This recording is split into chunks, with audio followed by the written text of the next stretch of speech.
We're going to have a program on Norwegian, an aspect of Norwegian history in Minnesota. Lots and lots of interesting things. So our January-February Explorer newsletter will be out in mid-December, and we invite you all to get a copy of it and see all the great things that we have. Are you ready for me back there? Okay, all right. Well, I am Judy Woodward, the History Coordinator of the Ramsey County Library. I am absolutely delighted to welcome you all to this third and final program in our Trump era Year One History in the Making series.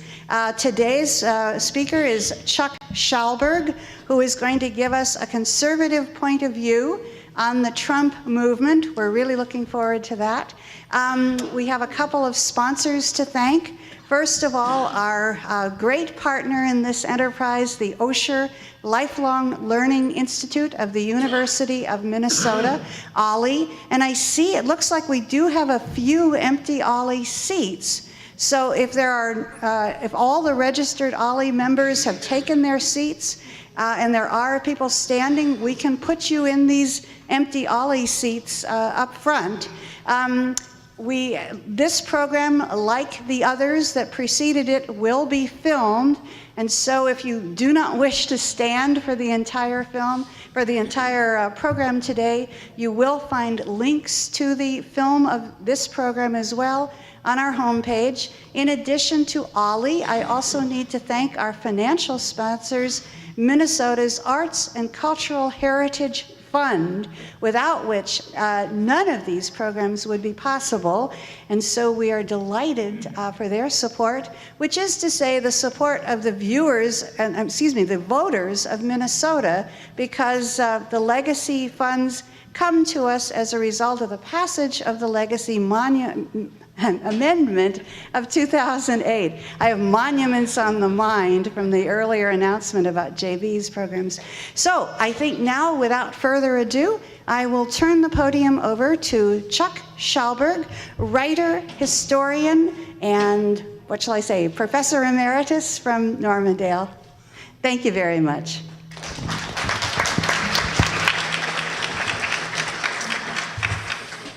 Professor Emeritus is a little grand. I taught at a community college in Bloomington for years, and we're all just teachers there, and there's no such thing as emeritus. Am I loud enough? I thought I would try to cover all bases today by showing up in red and blue. I wasn't quite entirely sure why I was invited or what the audience would be expecting. I think I'm going to end up offending everybody. If you've come for a full-throated defense of Mr. Trump, I'm not your guy. If you've come for an attack on Trump, I'm not your guy. So I hope you'll hear me out. This is something I've put together just for today, so it's not a talk I've been going around giving and know. So I'm going to be referring to notes a little more than I usually like to do. In my other lives, I travel around as H.L. Mencken and G.K. Chesterton and Teddy Roosevelt and a few others, and do one-man shows around the country. And I'm somewhat more comfortable when I get out of the classroom hiding behind Teddy Roosevelt or G.K. Chesterton, etc., rather than being unmasked in front of you as myself today. But they will creep into this talk every now and then. I thought part of my assignment was to kind of fit Mr. Trump, historically speaking, and insofar as the history of populism in this country is concerned. I know he likes to compare himself to probably the only other president who can claim the populist mantle, and that would be Andy Jackson. I don't know that the comparison works terribly well, but Trump in many respects is much more of an outsider than Jackson was. Jackson was a judge, Jackson was a senator, Jackson had had a political career and had held political office before he became president. I've just finished reading a new biography of Arthur Schlesinger, Jr., the court historian of the Kennedy years, whose first book was a kind of path-breaking history of the age of Jackson. I would imagine Mr. Schlesinger would be turning over in his grave to know that the president now is who he is, and who claims Andy Jackson as his great political ancestor. One of the themes that Schlesinger developed in that book was that we shouldn't think of Andy Jackson simply as a product of the West, but it was a lot of Easterners who supported him as well, Eastern laboring men. And that really was, the origin of the Democratic Party, that once upon a time held Jefferson-Jackson Day dinners. I don't think they do that anymore. They don't really want to claim a connection to either of those two characters.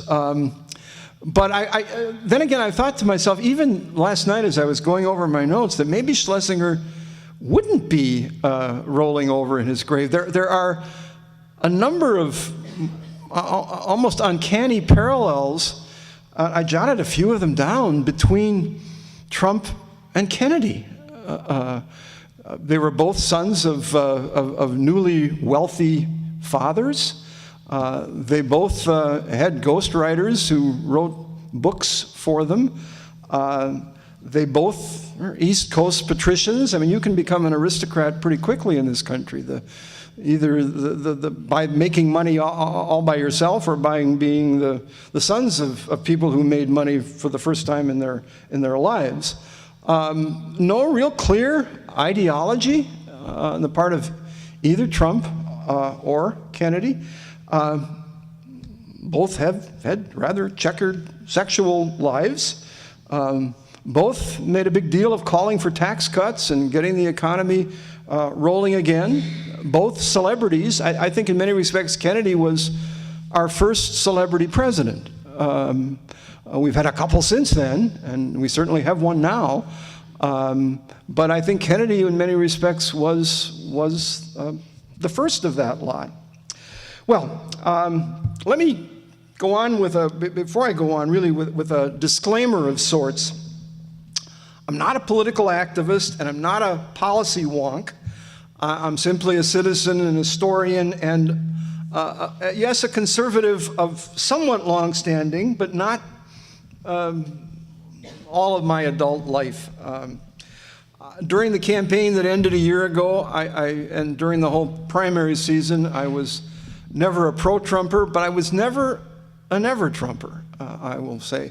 I read the Never Trumper magazine, still do, the Weekly Standard, the National Review, Commentary, all, I think, fine magazines, all conservative magazines to one degree or another, and all strongly never Trump, and have still really not jumped on board. When he won, I was amazed. I remain amazed that he is the president. But I have to say, in all honesty, given the alternative given to us last year, I'm pleased that he is the president. A little more truth in advertising. I'm not quite sure why I'm doing this, but since I have the podium and since maybe I'll see if I can tune all of you out, that you won't listen to anything else that I have to say, I have had a rather checkered voting history, to say the least. You may not want to pay much attention after I tell you a bit about it. I'm half Swedish and half Irish, and politically speaking, growing up, the Irish half dominated. My father from the Iron Range moved into a large Irish family in Brainerd, and a political family. I had an uncle who ran for Congress a couple of times and lost. So and the Irish and the Democrats, that was really all that the Democratic Party was in the 1930s and into the 40s until the merger between the Democrats and the farmer laborites. My father actually almost ran for Congress in *48 from the 6th District in Minnesota against a longtime incumbent, a Republican isolationist, Harold Knutson. And he didn't do it because he didn't think he could win. At least that's what he told me years later. That year, he was beaten. Knutson was beaten by Fred Marshall, who held that seat for 14 years. My mother was an alternate delegate to the 36 Democratic convention in Philadelphia that nominated FDR for a second term, and I brought along a copy of that speech, and I wanted to, at an appropriate point along the way, quote just a little bit from it. My father also did his part in the 50s. I vividly remember the Stevenson buttons that my father wore during the 52 and 56 campaigns. Ancient fellow that I am, my first vote, I would imagine many of you are in the same boat, if we all had to raise our hands. My first vote was 1964, and I voted for LBJ in '64. To be honest, I wish I hadn't. I mean, there were good reasons to vote for him, particularly the Civil Rights Act of '64, and as it turned out, the Voting Rights Act of '65. But there was also an overblown Great Society, in my opinion, and the Vietnam War. I wish I could tell you, actually, that I had voted for Goldwater, but I didn't vote for Goldwater. I voted for Humphrey in '68, and I would do it again. Humphrey would have he was a fine and decent man, and he would have made a fine and decent president, and I don't regret at all that I voted for him. In 1972, I cast what, to this day, in all of the presidential elections since then, my most enthusiastic vote for president. I couldn't wait that day to get to the voting booth to vote for George McGovern. And in fact, I had a chance to tell that to him. I had a teaching Fulbright in Hungary in '92, right after the fall of the Soviet Union. And I was teaching in a little college in Eger, Hungary, and my department chair asked me to give a paper at a conference on the American left in Graz, Austria. And I said, sure, I'll do a paper. I, for some reason, had taken a bunch of books of I.F. Stone, the old journalist, with me, and I put together a little paper on I.F. Stone. And went to the conference, and lo and behold, the keynote speaker that night, this was late November, right after Clinton's election, and the keynote speaker was George McGovern. And I didn't know that was going to be the case. And there was a reception afterwards in the mayor's anteroom in the city hall, and I walked up to him and spoke a half-truth to him. I said, I cast, and it would still be true today, the most enthusiastic vote I ever cast for you. The other half of the truth is I probably wouldn't do it again, but I did it. Continuing on, and we're going to get to current events. I'll stand here and say I am, someday, I have only 2 grandchildren, they're still fairly young, but I'm someday going to have to explain to them how I could have voted for Jimmy Carter twice. But I did. And I would imagine, once was entirely understandable. Twice, I think the same thing kind of applies to a number of presidents, including Mr. Obama. I think the first vote was entirely understandable, entirely defensible. I'm not sure about the second one. And I'm kind of the same way as far as Carter is concerned. What might be said around that time might be said today, or at least a variation of it. In the early 1980s, the line went something like this: if Richard Nixon made Jimmy Carter possible, then Jimmy Carter made Ronald Reagan necessary. Well, in 2016, it might have been said that George Bush made Barack Obama necessary, while Barack Obama made Donald Trump possible. Who knows how this is going to play out in the years to come, whether the whole Trump thing moves from possible to necessary. It's much too early to know. I wish I could tell you that I voted for Reagan in '84. I think he deserved a second term. Notwithstanding what was going to come, meaning Iran-Contra, which we wouldn't have known anything about. But I'm a Minnesota guy and a longtime Democrat. I voted for Mondale in 1984. I didn't, people have asked, why did you shift? What happened? It was gradual. I was a pro-life Democrat, and I think the Democratic Party during the Carter period was the pro-life party. Here we are in St. Paul. I've never understood the flack that Norm Coleman got for switching parties. He's ambitious. He switched parties. Well, he knew he had no future in the Democratic Party as a pro-life guy. Why is that more awful than Ted Kennedy switching positions and becoming, saying a Democrat, but switching from pro-life to pro-choice as a 40-something-year-old, or Jesse Jackson, or Dick Gebhardt, or Al Gore, there are any number of them who moved positions. That had nothing to do with ambition? I wonder. Anyway, let me, if there was one event, more than any other, I think it was the Bork hearings of 1987 that finally, the pull of party is terribly strong, at least it used to be, and I kind of regret that it isn't as strong now. I think we would be better off if we had political parties that were more, coalitions than solidly left and solidly right. I know FDR wanted the Democratic Party to be a liberal party, and that's kind of what has happened. Not only have liberal Republicans disappeared, but conservative Democrats have disappeared. And I think things worked better if we had a party with a conservative wing and a liberal wing each, but that's not the case. But what was done to Robert Bork in 1987 kind of was the straw that broke the camel's back for me.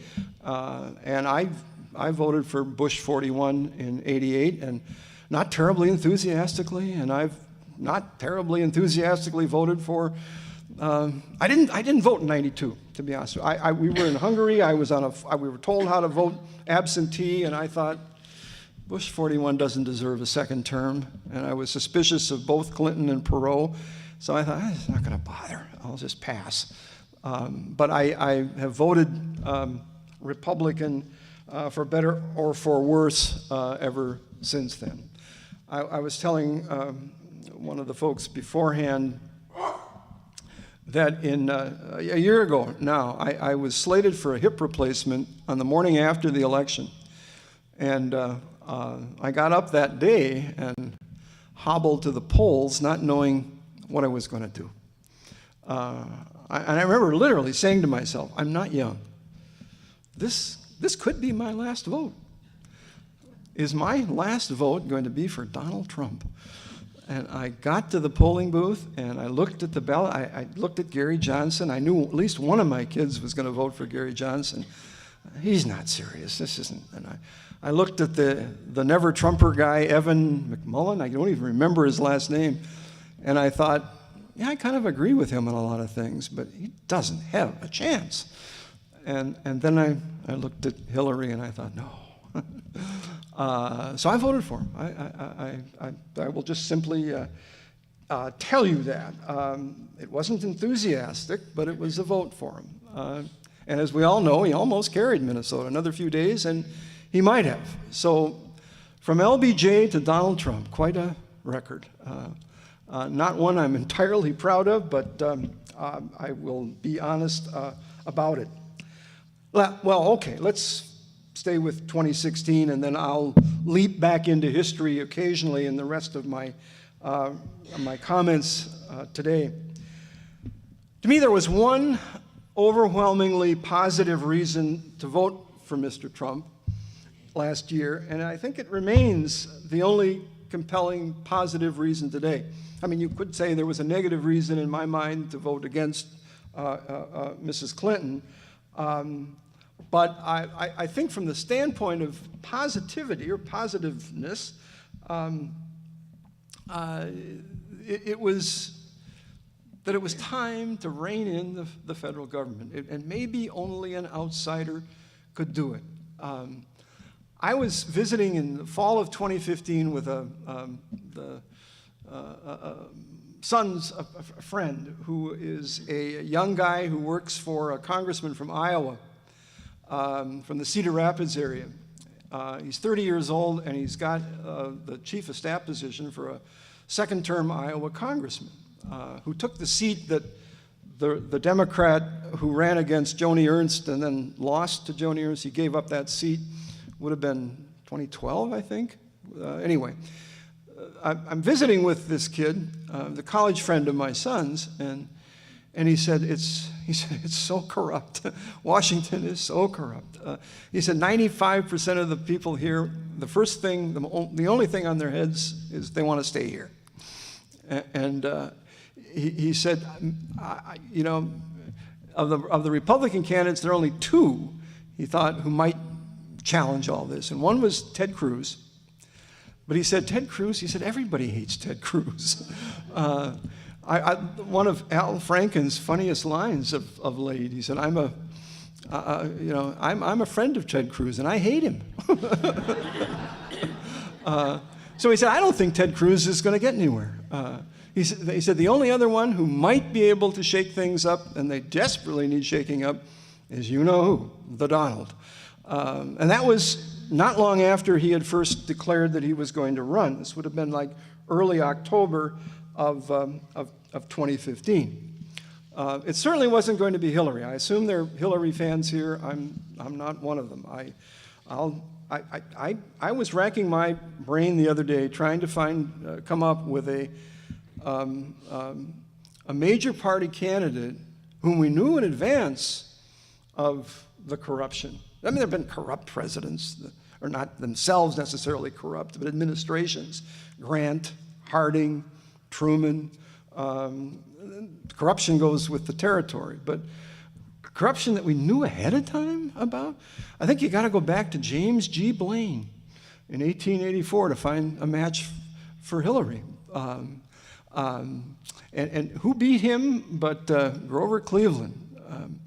One of the most, I think, underrated presidents in our history, but a target of populism, as we'll see before we get through here. One of my other alter egos, H.L. Mencken, wrote a wonderful essay on Cleveland with a wonderful title called A Good Man in a Bad Trade, a defense of Cleveland and the Cleveland presidency. And there was a time in the 90s during the first Clinton term, I thought he would duplicate Grover Cleveland in more than one way. I mean, Cleveland was a draft dodger. Cleveland had hired a substitute in the Civil War. And it took 20 years for the country to elect a draft dodger in 1884, Cleveland. And it took about 20 years after Vietnam to do it again with Clinton. And I thought Clinton was going to lose in '96 until the Oklahoma bombing. He's going to get reelected now. But I thought he was going to lose, and he was going to pull a Cleveland, as he had done in Arkansas. Remember, he had lost a race for governor of Arkansas after he was a sitting governor, and then he came back and won, I think, 3 more terms. I thought for sure he was going to lose in '96 and come back in 2000 and win. He's a great politician. In '92, actually, if Sam Nunn had been the Democratic candidate in 1992, I probably would have voted. But of course, he wasn't the candidate. It was Clinton.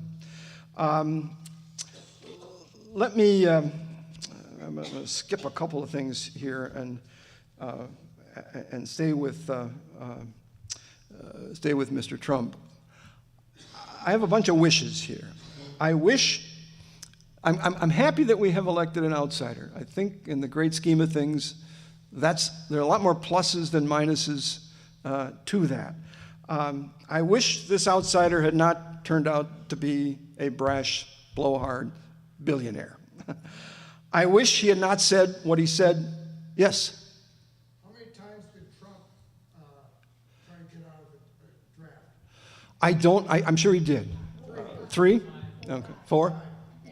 Okay. Let's hang on with the questions until the end, sir, if you don't mind. I wish, this kind of feeds into, I wish he had not said, what he said about John McCain was despicable. And I heard that, and what is this all about? What is he doing? I wish he hadn't said what he said about the Hispanic judge. I wish he hadn't said what he said to Billy Bush. I wish he hadn't bothered to create something called Trump University. I wish he wasn't the creation of celebrity. I wish he wasn't the creation of celebrity devoid of a sense of humility. One of the characters I travel around doing is G.K. Chesterton, British writer, brilliant British writer. I would urge you all to read him. One of his great lines, "Pride," he said, "is the poison in every other vice." And I think that is true. Pride is of the cardinal sins, it's the greatest of them, the worst of them. He said prohibition was not one of his things. He didn't think it was a good idea. But he said the prohibitionists are wrong. Most of the evil in this world does not result from staring into the bottom of a beer glass. No, most of the evil in this world results from staring longingly into a looking glass. And there is, I think, a lot of truth to that. And I wish and hope that Mr. Trump would discover his inner humility at some point.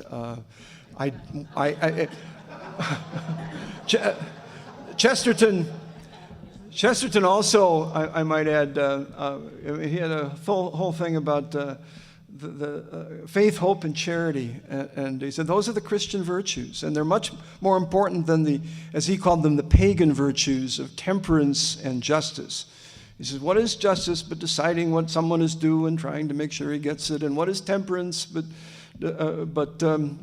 deciding what should be the limit to something and doing your best to adhering to it? But what is faith if not believing in the impossible, or it's no faith at all? And what is charity if not pardoning the unpardonable, or it's no virtue at all?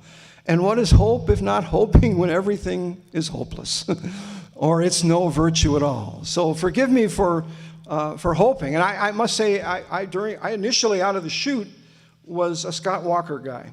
I thought he was competent, and I thought he was able, and I thought he was on track and on target, and he got out very quickly. And I think he thought others were going to follow him. I think he could see what was going to happen. And nobody followed him. And then in the caucuses, I caucused for Rubio. And of course, we all know what happened to him. Lastly, I wish Trump were a principled conservative, but he's not that either. And it's probably too late for him to become that. But that said, I do think he's an instinctual conservative. And I also think he's grown more conservative given the reaction to him. I don't know him. One of my kids almost caddied for him at Interlochen about 10 years ago. And he was assigned to him, and then Trump canceled at the last minute. So I have no Trump stories or Trump connections at all. But I think, and all it is a speculation, that he has been stunned by the degree of the animosity directed at him. This guy was, a liberal for years, up until fairly recently. He was certainly very much a part of the left liberal elite in this country. And now that elite has turned on him, I think he has been genuinely stunned. I could be dead wrong about that, but at least that's my take on things. I also think he's an instinctive patriot. I think at base, he cares about this country in a very deep way, and I find that reassuring. In many ways, I see him as our Huck Finn. You may find that absolutely outlandish, but you do. But I've already driven somebody out.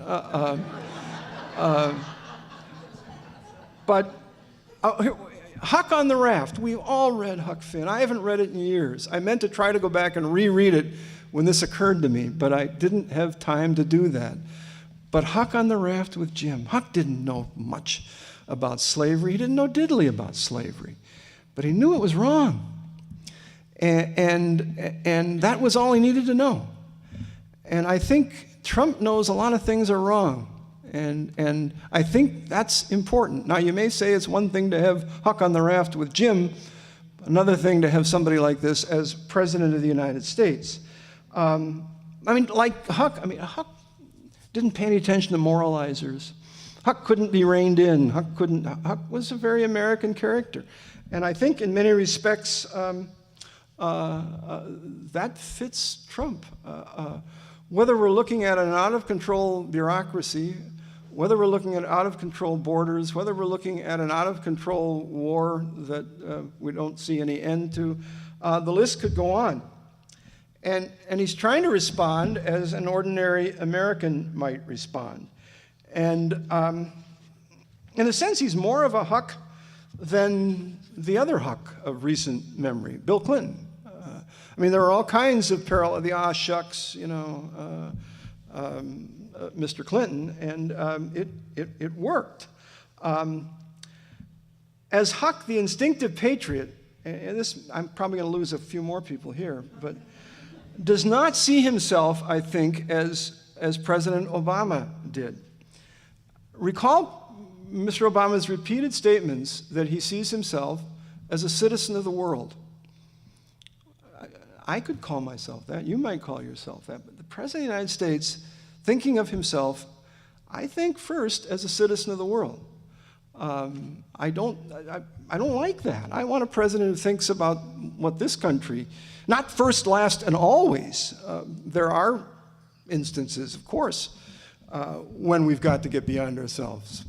But FDR was a great proponent of the United Nations. But you know something? He wanted the United Nations to exist because he feared that the United States would retreat into isolationism after World War II, as we did after World War I. And he knew we were going to be a tremendous power. And he figured the UN would be a way of easing this essentially isolationist-minded country into the world. I think in many cases since then, the UN has become something we hide behind, an excuse not to get involved in the world. But that's not the way FDR saw it when he supported the creation of the UN during the Second World War. And of course, he didn't live long enough to. It was Truman who went to the first UN conference in April of '45. Now, that said, I think actually Barack Obama and Donald Trump have a few things in common, aside from their, in my mind, troubling celebrityhood. I'm not wild about the idea of celebrity presidents, period. I don't think either of them believes in something that I believe in, which is American exceptionalism. We hear a lot about that. Some people buy it, some people don't. And I hope to explain why I buy it. Recall President Obama's response when he was asked if he believed in it, and he said, I believe in it as a Brit believes in British exceptionalism or as a Greek believes in Greek exceptionalism, which is to say I don't believe in it at all. I mean, he's saying every country's different and every country, that therefore, is exceptional. Trump, hang on one second here. Trump, I don't remember the question that he was asked.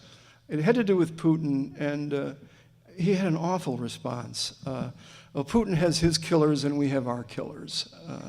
We're kind of all the same. Come on. And I mean, Trump thinks primarily about winning, and he doesn't think about how we are really. He thinks in terms of power rather than in terms of what we stand for. And I do find that troubling. I have to borrow from Mr. Chesterton again for just a minute. He once wrote that America, he said, was the only nation he knew anything about that had the soul of a church. It's very interesting. And what did he mean? He meant that we had a creed. The Declaration of Independence was our creed.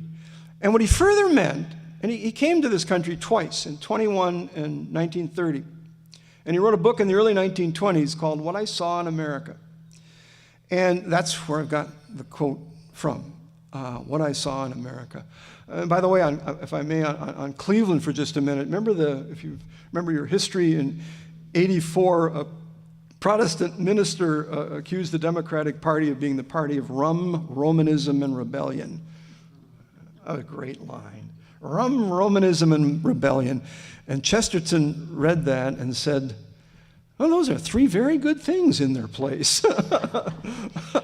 But anyway, we're the only country founded on a creed. We know when we were founded. What did Lincoln say at the start of the Gettysburg Address 77 years ago? 1776. There's a start date for all this, and it's based on a creed.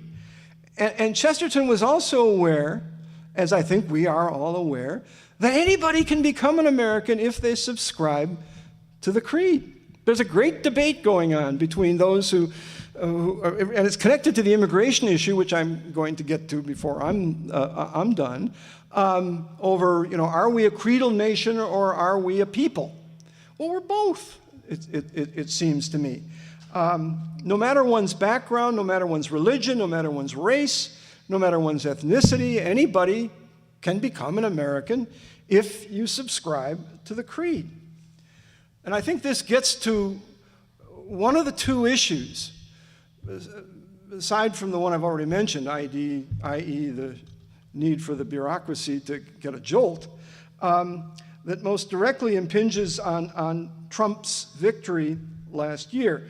One of the two issues that most directly impinges also on this matter of populism, both in the 2016 election and in our history. Their immigration and the Supreme Court.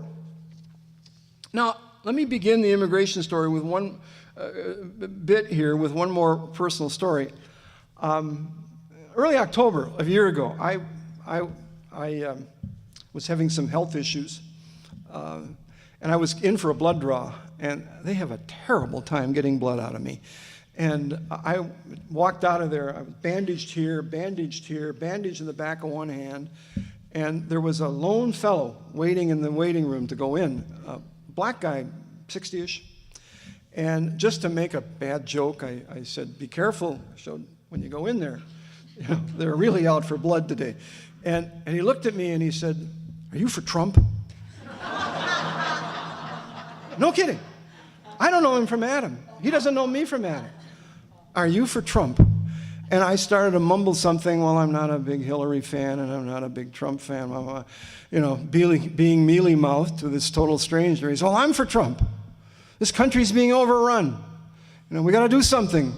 We got to do something about the borders. The country's being overrun. Wages are shot. We got to elect this guy. Our country's being ruined. I couldn't believe it. And I walked out of there thinking, something's going on in this country. Here is this not young black guy telling me, he'd been somehow emboldened to speak up. Most people, I don't know about you, but weren't anxious to go around advertising that they were going to vote for Trump. I know. Here he is letting loose with this. I was startled. Anyway, immigration is the issue that the elites of both parties have punted on. The elites of both parties have tried to finesse and tried not to deal with. The Democrats see a fresh supply of easy votes, and the Republicans see a fresh supply of cheap labor. And they're really not wanting to change this much at all. By departing from that elite consensus, Trump, I suppose, could be accused of playing the demagogue. Or he could be accused of playing to emotions that have long been there, whether he was going to say anything about it or not, but at least we're going to respond to someone who would take a position that he did. According to Webster, a demagogue is one who gains power by arousing emotions, prejudices, and passions of the people. Was FDR a demagogue in 1936? I'm running a little short of time, and I had some quotes. That 36 acceptance speech of FDR was his economic royalist speech. I'm not going to quote at length from it. I would recommend you go take a look at it and judge for yourself, where he talks about this new industrial dictatorship. He uses words like despotism and tyranny, meaning what had happened to this country in the late 19th, early 20th century that led to the collapse, and that he was going to do something about. I mean, he used language that could be seen as demagogic. I won't, again, to save time, I'm not going to quote at length from. And my mom was there. Never had a chance to put two and two together and sit her down and say, well, do you remember that speech, or do you remember anything about it or not? I think clearly emotions were raw in the early 1930s, mid-1930s. There were unabashed, unalloyed demagogues around in the middle of the 1930s. Not by 36, one of them was dead, Huey Long, who attacked FDR from the left, and Father Coughlin, who attacked FDR also from the left. Well, FDR also talked a lot about the forgotten man. Reagan talked about the forgotten man. Trump talks about the forgotten man as well. FDR was accused of being a patrician who turned against his class. Well, he clearly was a patrician, and unlike other patricians as presidents, like the Bushes, or Trump, or Kennedy, FDR didn't hide it. I mean, will we ever have a president whom we can witness smoking in public again? Obama smoked, but you never saw him smoke. I don't know whether Trump smokes or not. FDR smoked in public, and remember the cigarette? I don't remember it personally, but a cigarette holder? Ooh, it's almost in your face. I'm not one of you. And a cape. Smoking with a cigarette holder and wearing a cape. Now, there's a patrician for you. But I think, in a sense, on the immigration issue, one could argue that Trump is betraying his class as well. He certainly broke from the bipartisan conventional wisdom of the cosmopolitan elite, which seemingly favors open borders forever. Certainly, we now know that was Hillary Clinton's position from the speeches that she wouldn't, the content of which she wouldn't release. Without much debate, without that issue, Trump wouldn't have won. He wouldn't have carried Pennsylvania. He wouldn't have carried Michigan. Probably wouldn't have carried Wisconsin without that issue. But immigration, seems to me, is more than just another issue. It touches on basic questions of citizenship, community, and identity. And honorable people can disagree over the details of this, I would hope. And here is where I most object to the citizen of the world rhetoric and stances. To be a citizen means that one belongs to a particular political community, something a good deal smaller than the world. In any case, the globalist mindset is foreign to the American political tradition. Think again of the Declaration of Independence. Our elites love to quote its passages on the rights of man. They're not wrong to do so. America is an idea. But again, it's not only an idea. It's a real place with real people, real citizens, and real borders. What does it say? Let me quote just a little bit. It has become necessary for one people to dissolve political bonds. It also speaks of these colonies, or sometimes of these states. In other words, they were concerned about their circumstances. They weren't trying to free South America from Spain.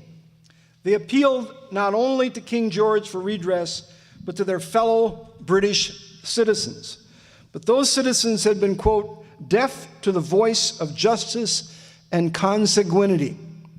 That's a big word, consanguinity. What does it mean? Well, it really means blood ties. It means descent from a common ancestor. That's what they were talking about. So it's that document, our founding document, is at once a universal document and a particular document. In the Constitution, there is only one reference at all to immigration.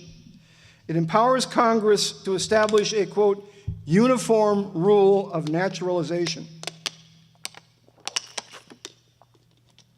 That word uniform is used only 3 times in the Constitution. Once in reference to naturalization, once to bankruptcies, and once to taxation. Various habits and various laws are fine for many things in a constitutional republic, and we've seen that. States can be laboratories to try things out. That's what the progressives thought 100 years ago. That's what conservatives are doing today on things like education. Trying reforms out to see if they work, vouchers or whatever, and then maybe if they work, they should go national. Maybe not. Maybe it's good that we have a crazy quilt of states that try different things, do things different ways. But when it comes to immigration, when it comes to things like that, various habits, various laws don't work. It's also, I think, important to know that the founders knew that they were putting in place a new and different thing, something that Jefferson called an empire of liberty. Of course, Jefferson was a slaveholder. And when I was a young teacher, I was determined that my students knew all of these horrible things about what our founders did. And as I got older, I figured out they knew all that stuff when they forgot about the good stuff. And so I found myself at the end of my teaching career being just the reverse, saying, wait a minute here. Yeah, he was a slaveholder, but wait a minute. There are other things here that he did that were good. And I was just in the opposite, completely opposite position. They also, Jefferson and others, anticipated that this constitutional republic would be a very large country. Hence, it was all the more important that it be a republic and not a democracy. They also thought it was important that the central government be relatively weak. It was one thing for a geographically small country to be centralized. I mean, I hear people all the time say, well, we should be more like Sweden or Norway or Denmark. We're not Sweden. We're not Norway. We're not Denmark. We're a huge country. And the genius of the founders, to me, was that they understood that, and they also understood that if they did run things with a heavy hand from the center, it was going to break apart at some point. Different sections would spin off and pull away. They feared such a thing, and that was one of the reasons they wanted a relatively weak central government. The same thing might be said with immigration, with balkanization, a splitting apart of the country. That could be the end result of unlimited immigration. The uniform process of immigration helps guard against that. It also assures that we are one people, united by a common understanding of citizenship. An immigrant casts off his past and becomes something new, an American. That's a great thing. That's a wonderful thing. But it can be taken to extremes, which is what I think our cosmopolitan elites have done. They contend that erecting barriers on our borders is a betrayal of our ideals.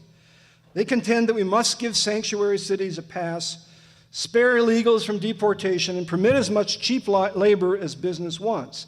Anything less is a betrayal somehow of our ideals. But I wonder, the purpose of any immigration system is to create conditions for the country and its citizens to thrive.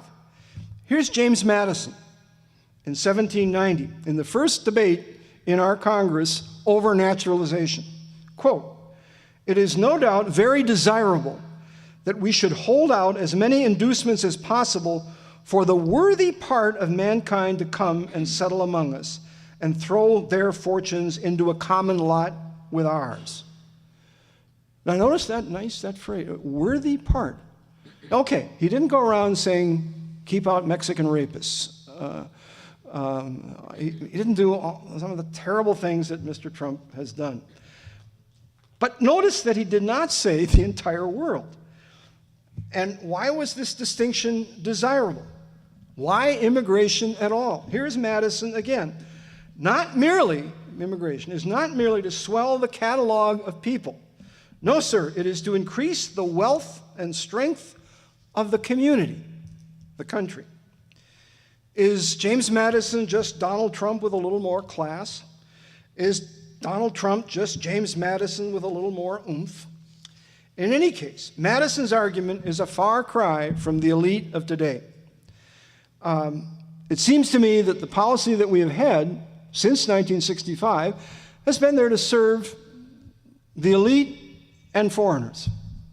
And I think Trump was on to that. And it's something, I think, more than ironic, perhaps even doubly ironic, that a member of the cosmopolitan elite, Donald Trump, should be making the argument that Madison made and making it against the elite, and then get accused of racism and xenophobia. He's been accused often of teaching or advancing fake history. There's certainly truth to that. But the history of immigration, I'll try to finish in 5 minutes. The history of immigration in this country, as presented by our cosmopolitan elite, is also wrong-headed. By their telling, America began as a land that welcomed all comers without distinction. But then every now and then the forces of bigotry and nativism rose up, reared their ugly heads, and restrictions resulted. There have been ugly things along the way. The Chinese Exclusion Act of 1882, god-awful. The National Origins provision of the National Origins Act, saying only so many from certain parts of the world can come here. Mistake. I wouldn't approve of it. The failure of the Roosevelt administration in the 1930s to admit Jews fleeing from Hitler. I mean, a black mark, it seems to me. But generally speaking, there has been a surge and pause pattern, with or without legislation. That 1924 legislation was an attempt to halt a surge and give the people here a chance to assimilate. I don't approve of everything that law did, but it made some sense to have some kind of a law in place to give those who were here time to assimilate. At a time when our elites, symbolized by someone like Theodore Roosevelt, really worked hard to promote assimilation. We are today awash in multiculturalism that I think serves too often to retard assimilation.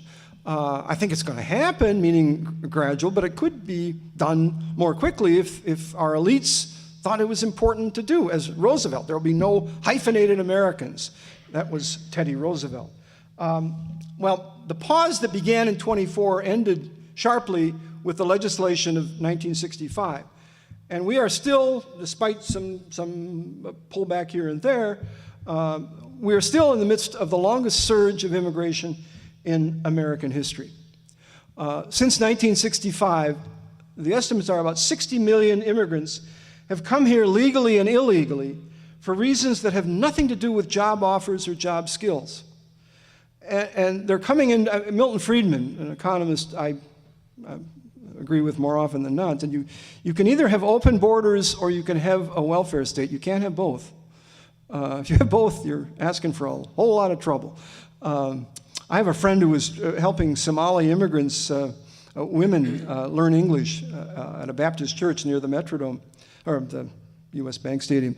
And she was telling me that she was visiting with one of the immigrants afterwards and said, why? She'd come from Tennessee. And why had you come here? And the woman said, jobs. And my friend said, oh, good. I'm glad that you find jobs important. Well, as they pursued the conversation, what did she learn? She'd left Tennessee because they required you to have a job. and came here where that wasn't a requirement. So it wasn't quite the good news that she thought. Now, Trump can certainly be labeled a populist for responding to all of this by making the pitch that he has. He has been much more crude than I would prefer, much more crude than Madison, and perhaps demagogic, but no more demagogic, I think, than FDR on occasion in the 1930s. In any case, it's clearly a legitimate issue, and no one among the whole GOP field was making the issue. As a populist, his rhetoric was not all that different from the populism of the late 19th century. Here we are in St. Paul.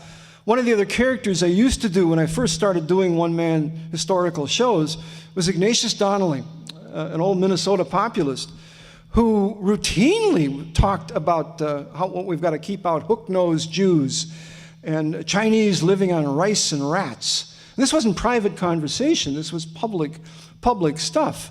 There was a lot of nativism in the populist movement of the late 19th century. Donnelly was also prone to apocalypse and catastrophe. He authored the People's Party platform of 1892.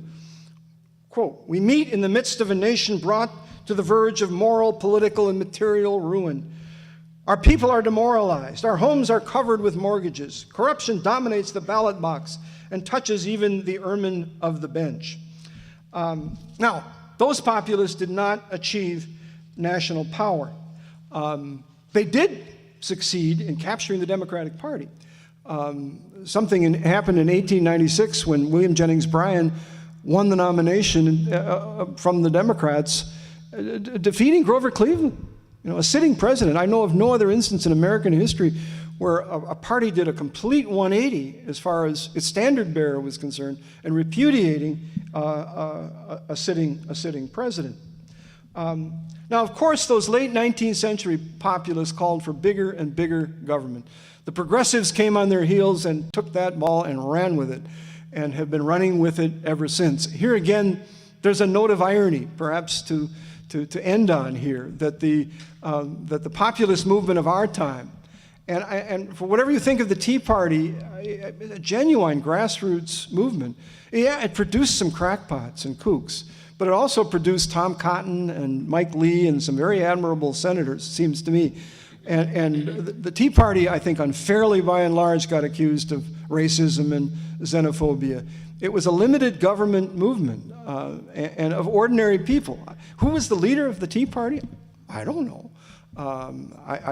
There was none. I don't know that there's any other parallel, save for the late 19th century, and again, a parallel populist movement, but with a very different intent.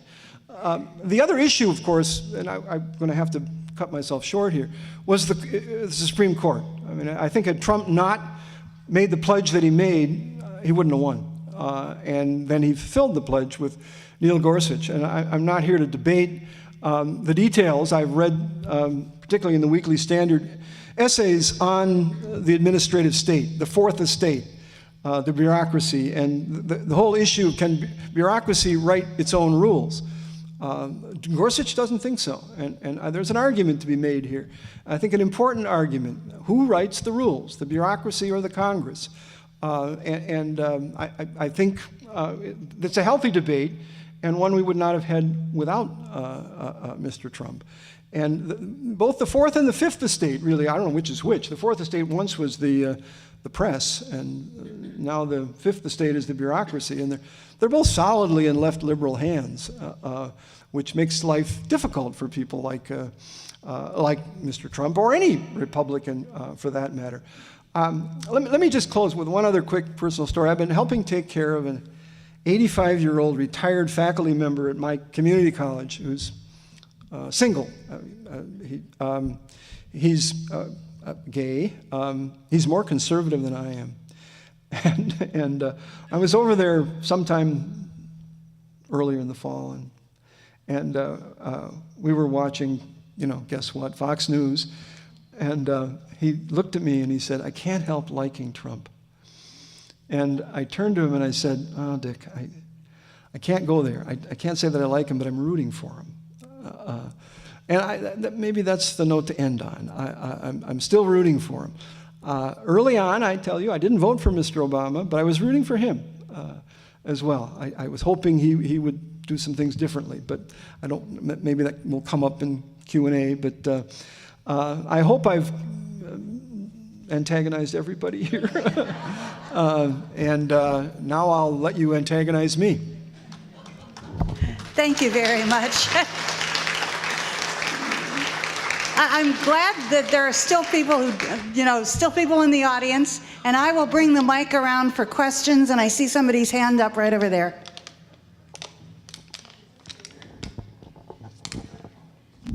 Thanks for your perspective. The one thing that it appears to me that you neglected to comment on, and that was Mr. Trump's approach to diplomacy around the world.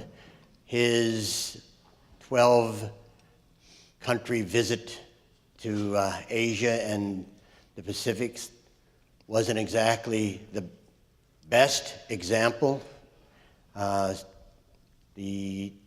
was a great article by Susan Rice in New York Times today. Summing up the article, she's finished by saying, Mr. Trump is making China great again. And I would like to have your perspective on his diplomacy around the world. Yeah, I haven't paid a lot of attention the last few days as I've been working on what I just did. I had a piece in the Strib in the middle of the summer on the kind of the anniversary of the year we entered World War I. And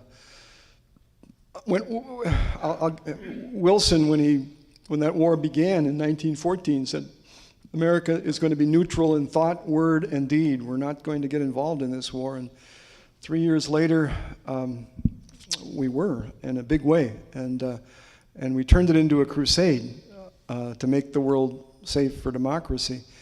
And as an historian, I remain torn about whether this, by and large, I think the war was a colossal mistake. The war was a great tragedy. The war was the great watershed in Western history, and modern Western history.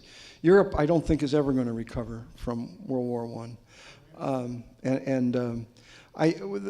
To get to Trump, Trump, of course, campaigned on an America First stance, and yet some of the rhetoric, particularly the Riyadh speech early in his presidency, he said we're going to have to let these people carry the ball here, but there were Wilsonian hints to that speech that I don't know.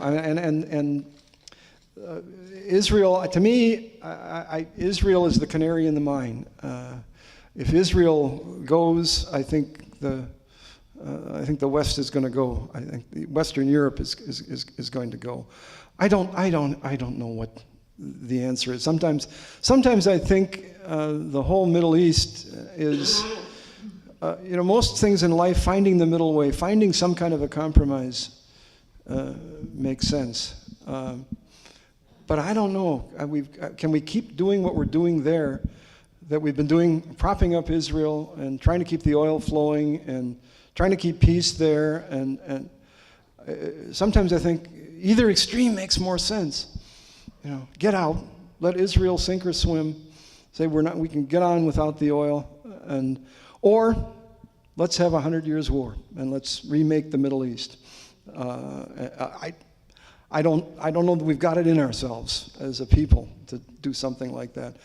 But either extreme, in a sense, makes more sense than what we've been trying to do since the end of the Second World War, really. And I have no answers regarding the Pacific either. What do you do with North Korea? Something probably should have been done years ago, and nobody has any good answers as to. The hope is that China will finally help bail things out there. But Okay, Okay, you said that one of your first choices would have been Walker for president. yeah. And as I recall, one of Walker's considered agenda items was kind of to squash the unions, like the teachers, and their ability to negotiate. And I was wondering, do you agree with his position, and why did you identify with him? I'm a member of the NEA. I'm a teacher. I taught for years.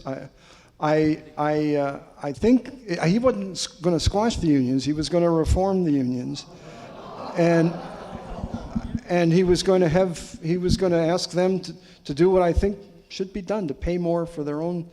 I should pay more for their own health insurance. I don't think he wasn't going to eliminate the unions. I don't see that at all. I think FDR, Kennedy, they both had serious questions about public employee unions and the legitimacy of them and whether they were consistent with the kind of government that we've got. And I worry about things like that. I think there's certainly a place for them, but I think the power that they wield in places like where they do control the legislature, Illinois, California, are deeply in debt. And it's largely due to the power of the public employee unions. There are looming issues in California over this that really have serious racial overtones between the aging white population of California that has benefited from the public employee unions and young Hispanics trying to get into the system. And I think concessions are in order here. There's a question back here. Yeah, there's been some thoughts over the years that when George Bush was president, he was viewed as sometimes a bit of a dunce, and Rumsfeld and Cheney were actually really running the White House and pushed us into wars. So if you fast forward now to the Donald, a lot of people seem to have a similar view. He has no particular political policies or ideas, but Steve Bannon certainly does. What do you think? Well, Steve Bannon's gone.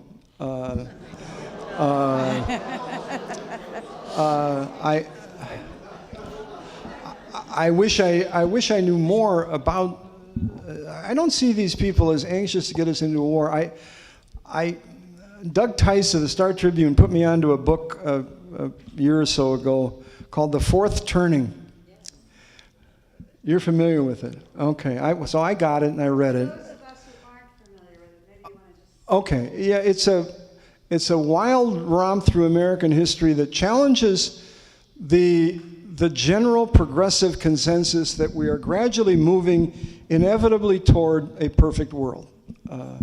And I don't think the authors posit that as a straw man. I think they think that's the whole mindset of the progressive, that we gradually build up the state and we gradually build up international institutions and we gradually evolve toward world peace.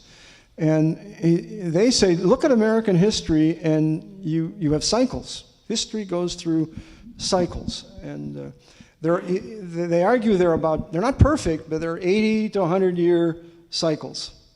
And you have a crisis, and then out of the crisis, you have a high, and then a decline, and then things kind of fall apart, and then there's the next crisis. From the Revolution to the Civil War to Depression and World War II to now. They wrote this book in the late 90s and argued that sometime between 05 and 25, there's going to be a huge crisis. And I read somewhere that book was Steve Bannon's gospel. And so that really prompted me to read the darn thing. And the argument that they're making is you can't, these things are going to happen. The question is, are you prepared for them or not? And so I've never seen Steve Bannon as urging apocalypse on. I think the late 19th century populists, like Donnelly, thought that way. They thought in apocalyptic terms. I don't see Trump or Bannon thinking that way at all, but that you'd better be prepared for something, because something big, probably to connect to the previous question, something big probably internationally is going to happen, and are we going to be ready for it or not? You know, I've never understood for 30 years why the left fought so hard against an ABM system, Reagan's Star Wars. Did they really believe that we were going to use that to launch a first strike? Do you really believe that? I don't believe that for a minute. But given, and I don't think the North Korean itself is the issue. It's also the North Koreans selling stuff to Iran. I mean, at the height of the Cold War, I used to tell students, I worry about an accident, the fail-safe thing. I don't think the Soviets are going to launch a first strike. They're atheists. It's the only world there is. They don't want to blow this world up. And I don't believe that we wanted to blow this world up. But I said, without having an inkling of an idea that Islam was going to rise again, that I worry about people getting the bomb who really don't care about this world, and get us to the next one as quickly as possible. I think that's a real issue, and something to be quite worried about. And I don't want to have to launch a nuclear strike on North Korea and kill 20 million South Koreans. I had a son who just got back from teaching there, but I don't know what to do other than say better be prepared. We have a question back here. I hope Trump doesn't hit the button for the nuclear war. I do have too. a comment. You called Trump a patriot who cares about our country. He's got a cabinet. I'm a retired educator. He's got an education person who is trying to privatize our schools. And I think he cares about the country if you're rich, male, and white. Well,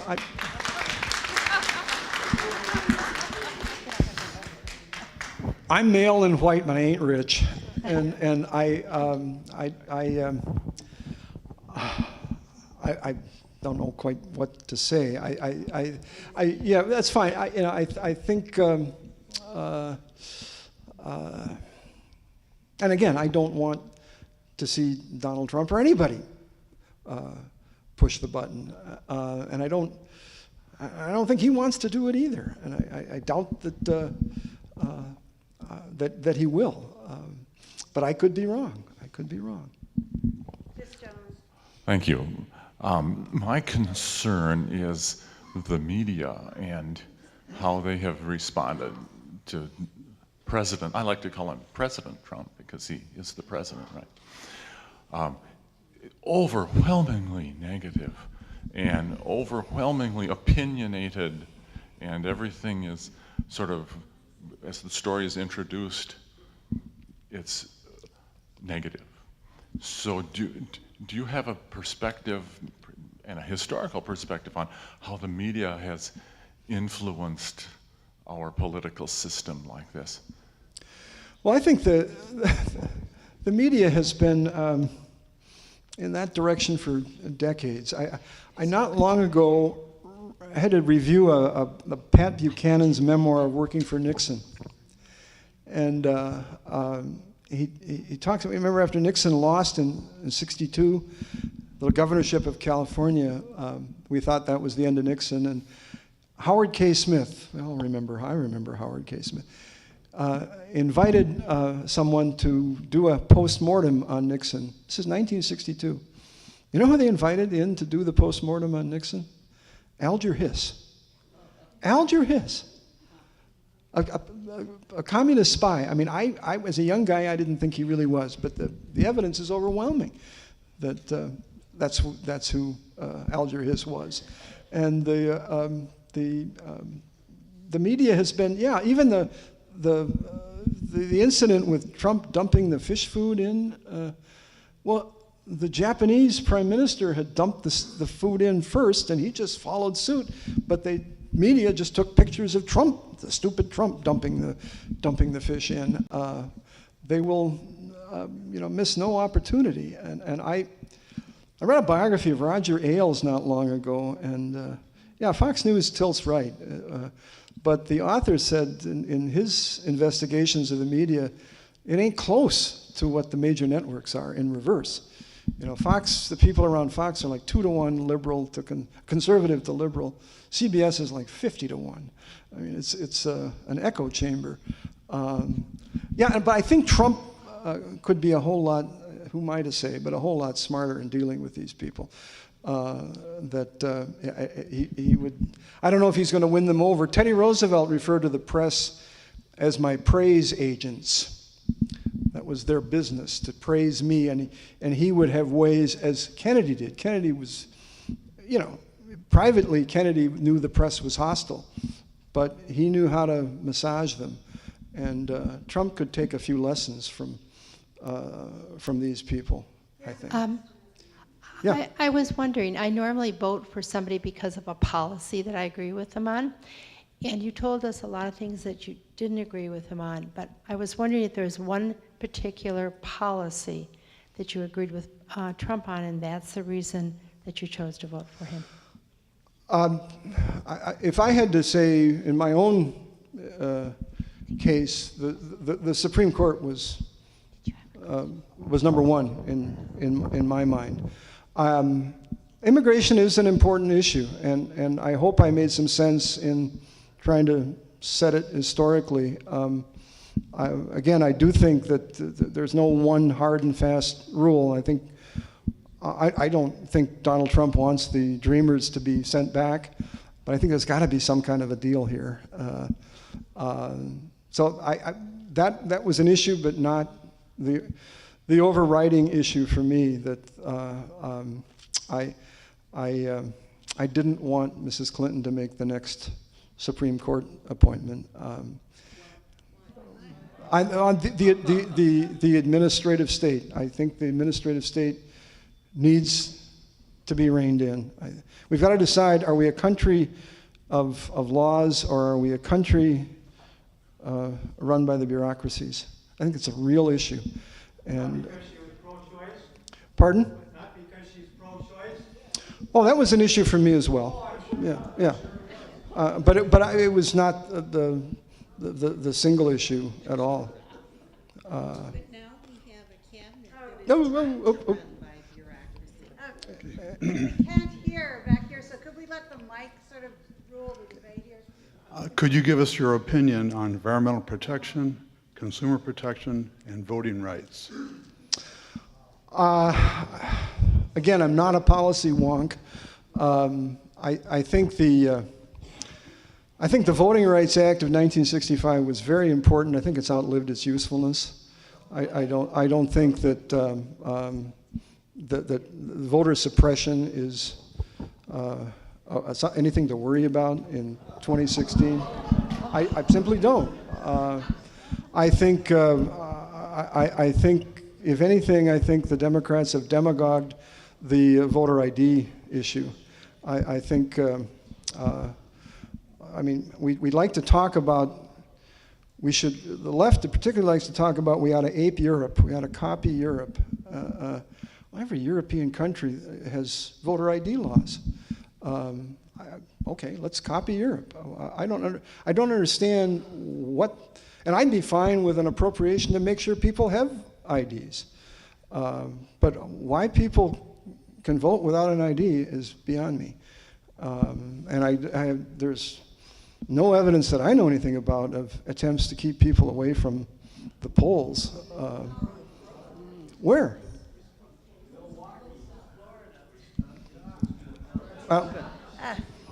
I think we're hearing answers from the audience, Milwaukee, Florida, but I know this is not getting picked up on camera. So could I turn the mic over to the next questioner?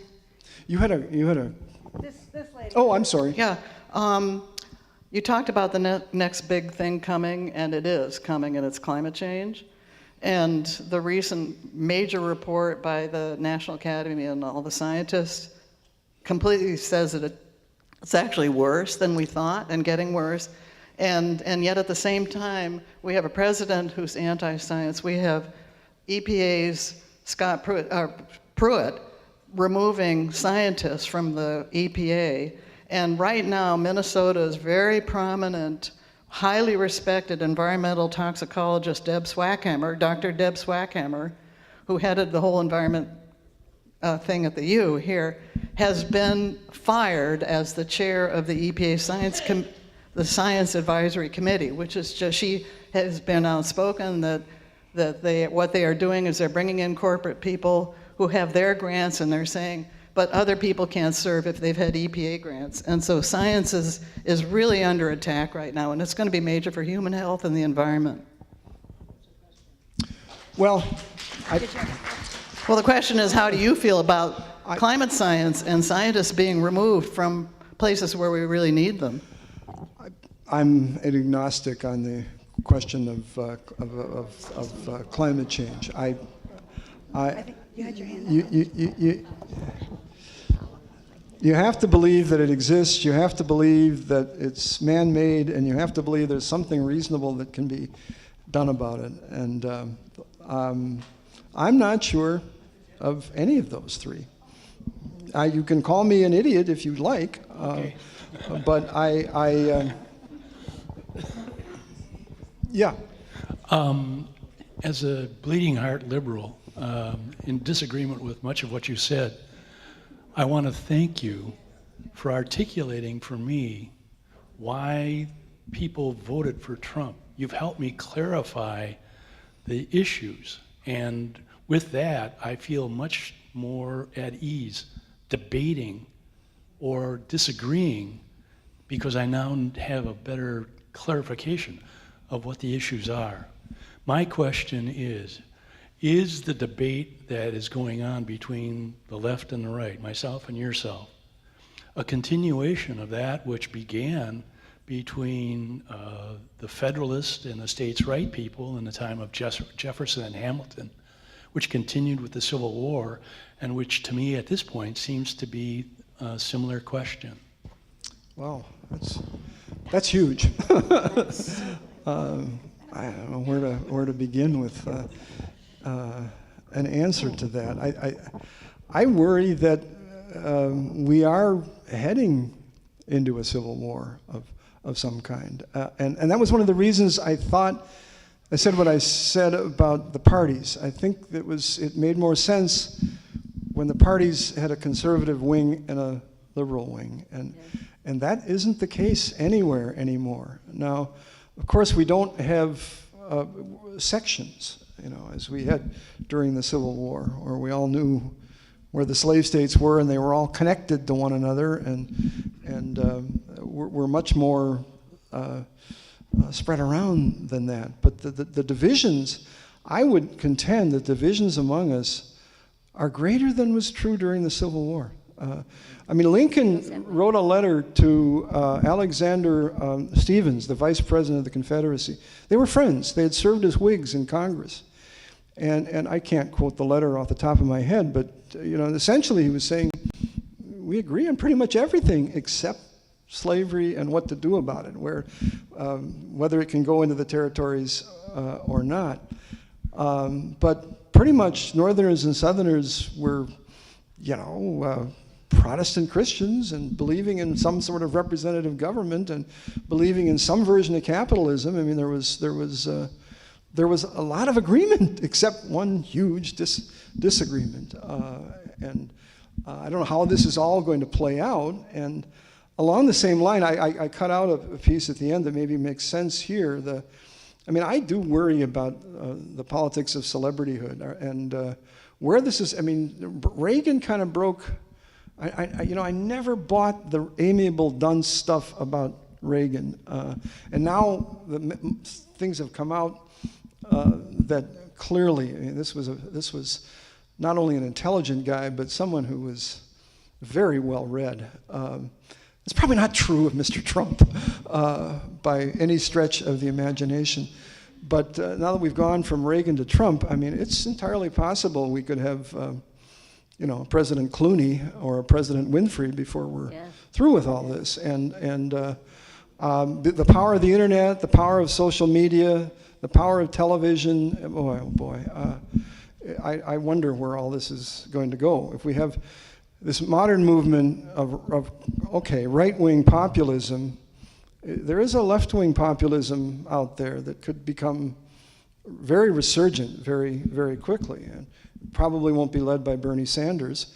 But Bernie Sanders and Trump were both very authentic people, I think. There's a great piece in the National Review not long ago about language, and Trump and Sanders, you knew where they came from, and you knew what they were about. He said, the author said, Bill Clinton could be a phony hillbilly, a phony preacher, a phony intellectual, and he was good at all of them, plus others. He said Hillary tried, but she just couldn't do it. No matter what she tried, she came off as the assistant vice principal in charge of discipline. But then he's concluded by saying Trump comes off like the guy that comes up to you at the used car lot and says, what do I got to do to get you into this Buick? But his virtue is he sounds like that all the time. It's true. He isn't putting on air. And Bernie, I have my issues with Bernie. Was asked once whether he believed in growth or more equality. He said he believed in more equality, not growth. He said, for example, we don't need 23 deodorant companies. And I read that and I thought, well, yeah, okay. 23 deodorant companies is ridiculous. But who are you to decide how many we need? You talk about crony capitalism? That's the ultimate in crony capitalism. We need 2 deodorant companies? Who's going to pay off whom to have... and I would tell friends of mine on the left about this. That's just a bad example. No, it's a very telling example of a mindset, kind of a command economy mindset that I won't... Margaret Thatcher's great line, the trouble with socialism is that you eventually run out of other people's money, is there's some truth to that. Yeah, we got just time for a couple more questions. Okay.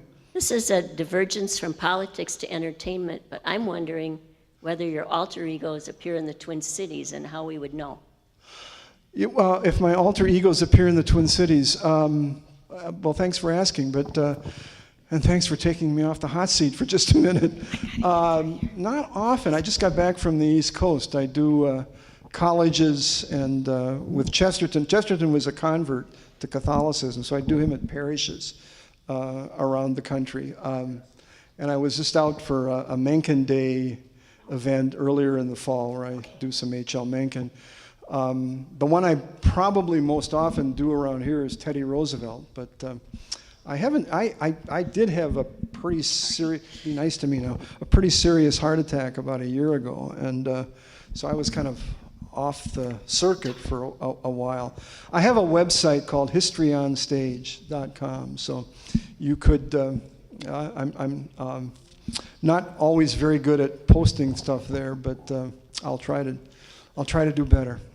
I think we have time for just one more formal question. I'm going to give the mic to this gentleman. However, for those of you who do have other questions, if Dr. Chalberg is willing to stay, sure, you can go up to the podium. So here's our last formal question. Could you give us a quick update on the 1% problem?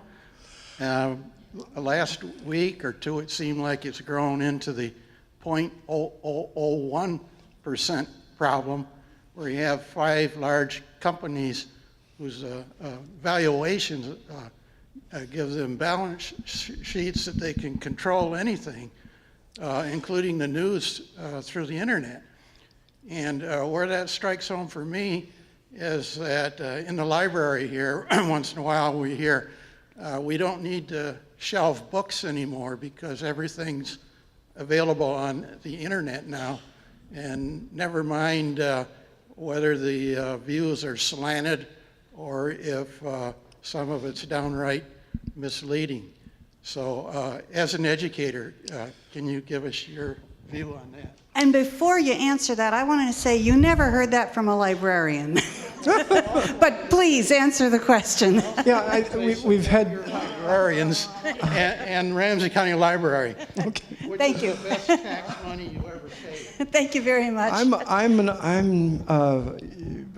a teacher, and I've never made much money, and I have many sins, but I should maybe worry more about this than I do, and I think it's troubling that in the last 40 years this has become a bigger and bigger issue, the concentration of wealth. I'm just reading a book by Angus Deaton, Deaton, called The Great Escape, and so far I'd recommend it. He's a Princeton. He won the Nobel Prize for Economics in 2015. And I mean, he's looking at kind of the history of The Great Escape is modeled after the movie of the World War II movie, but it's Escape from Poverty. And how do we escape from poverty? It's only been in the last 250 years that really we have anywhere escaped from poverty. But he does note that you're right. In the last 40 years, the story in the U.S. has been of greater and greater inequality.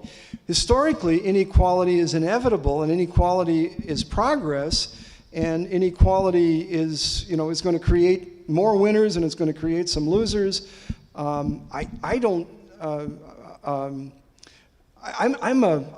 Chesterton called himself a distributist. He didn't believe in capitalism, and he didn't believe in socialism. He believed that property was like muck. It's only good if it's spread around. And I don't know how you get to that. I don't know how. Bigness is a problem for me as it is for you. And I think it's an area where left and right could come to some agreement. At least I would hope. And on that conciliatory note, hopefully, I'm afraid we're going to have to end the program. And thank you very much. I had warned Dr. Chalberg that he might be kind of in the eye of the storm, and I think you weathered it beautifully. So thank you very much, and thank everyone. We'll see you for additional history programs.